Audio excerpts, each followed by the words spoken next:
Good morning student. आज हम Pythagoras के सिद्धांत के बारे में अध्ययन करेंगे। पाइथागोरस के एक महान गणितज्ञ थे। उन्होंने समकोण त्रिभुज के बारे में अपना एक सिद्धांत दिया था, जो उनके नाम पर पाइथागोरस के सिद्धांत के नाम से जाना जाता है। समकोण त्रिभुज में कर्ण पर बना वर्ग उसकी अन्य दो भुजाओं पर बने वर्गों के योगफल के बराबर होता है। यही पाइथागोरस का सिद्धांत है, जो इस प्रकार है। किसी समकोण त्रिभुज में उसके कर्ण पर बने वर्ग का क्षेत्रफल उसकी अन्य दो भुजाओं पर बने वर्गों के क्षेत्रफल के योग के बराबर होता है। इस त्रिभुज ए बी सी में कोण बी समकोण है, तो समकोण त्रिभुज में समकोण के सामने की भुजा कर्ण कहलाती है। इसलिए त्रिभुज ए बी सी में भुजा ए सी इस त्रिभुज की कर्ण कहलाएगी। तो इस त्रिभुज ए बी सी में भुजा ए सी का वर्ग अन्य दो भुजाओं ए बी तथा बी सी पर बने वर्गों के योगफल के बराबर होता है। जैसा कि इस चित्र में दिख रहा है कि हमने भुजा ए सी पर एक वर्ग बनाया है, और ये जो है इसकी लंबाई, भुजा ए सी की लंबाई 5 सेंटीमीटर है, और 5 सेंटीमीटर का एक वर्ग बनाए हैं, और उसमें एक एक सेंटीमीटर पर खींच करके 5 वर्ग बनाए हैं। और एक प्रकार से 1 2 3 4 5 6 7 8 9 10 11 12 13 14 15 16 17 18 19 20 21 22 23 24 25 इस पर 25 वर्ग बने हैं, और प्रत्येक वर्ग का क्षेत्रफल 1 वर्ग सेंटीमीटर है। तो इस वर्ग ए सी का क्षेत्रफल जो है 25 वर्ग सेंटीमीटर हो जाएगा।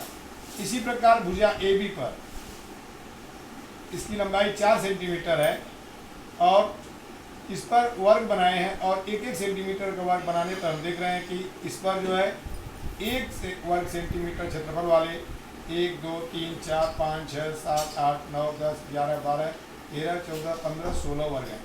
इस तरह इस भुजा ए बी पर बने वर्ग का क्षेत्रफल 16 वर्ग सेंटीमीटर हुआ। इसी प्रकार भुजा बी सी, इसकी लंबाई 3 सेंटीमीटर है, इस पर वर्ग बनाए, और एक एक सेंटीमीटर का वर्ग बनाने पर इस पे बने वर्गों की संख्या 1 2 3 4 5 6 7 8 9। और हम देख रहे हैं कि इस पर जो बने वर्ग हैं, भुजा ए सी पर बने वर्ग जिसका क्षेत्रफल 25 वर्ग सेंटीमीटर हुआ, और ए बी पर बने वर्ग का क्षेत्रफल 16 वर्ग सेंटीमीटर हुआ, तथा भुजा बी सी पर बने वर्ग का क्षेत्रफल 9 वर्ग सेंटीमीटर हुआ। हम देख रहे हैं कि ए बी पर बने वर्ग का क्षेत्रफल और भुजा बी सी पर बने वर्ग के क्षेत्रफलों का योग भुजा ए सी पर बने वर्ग के क्षेत्रफल के बराबर हुआ। अतः इस प्रकार पाइथागोरस का सिद्धांत उत्पादित हुआ और सत्य हुआ। इस त्रिभुज में समकोण त्रिभुज एबीसी में तो हम देख रहे हैं कि समकोण त्रिभुज एबीसी में लेंथ ए सी वर्ग बराबर लेंथ ए बी वर्ग धन लेंथ बी सी वर्ग। यही हमारा पाइथागोरस का सिद्धांत है, जो पाइथागोरस के प्रमेय के नाम से जाना जाता है। अब हम इस पर प्रश्न हल करेंगे। किसी समकोण त्रिभुज एबीसी में यदि लेंथ ए बी बराबर 4 सेंटीमीटर, लेंथ बी सी बराबर 3 सेंटीमीटर हो, तो लेंथ ए सी का मान ज्ञात करना है।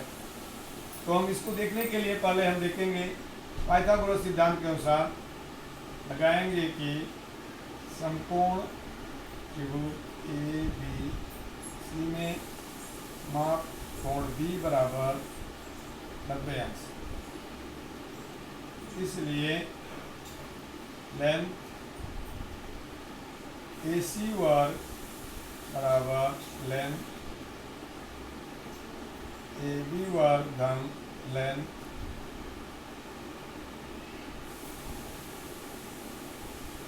बी सी वर्ग। लेंथ ए बी यानी 4 का वर्ग धन 3 का वर्ग बराबर 16 धन 9 बराबर 25।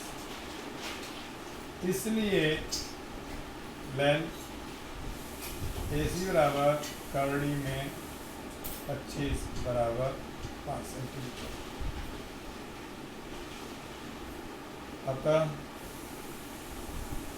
लेंथ AC बराबर 5 सेंटीमीटर। इस प्रमेय के आधार पर हम समकोण त्रिभुज में तीन भुजाओं में से कोई दो भुजा ज्ञात होने पर तीसरी भुजा हम आसानी से ज्ञात कर सकते हैं। हम इस सूत्र का उपयोग करके तमाम प्रश्नों को हल कर सकते हैं और दिया गया त्रिभुज समकोण त्रिभुज है या नहीं इसकी जांच भी कर सकते हैं। जिन संख्याओं द्वारा समकोण त्रिभुज की भुजाएं निर्धारित होती हैं उन संख्याओं को हम पाइथागोरस ट्रिक भी कहते हैं।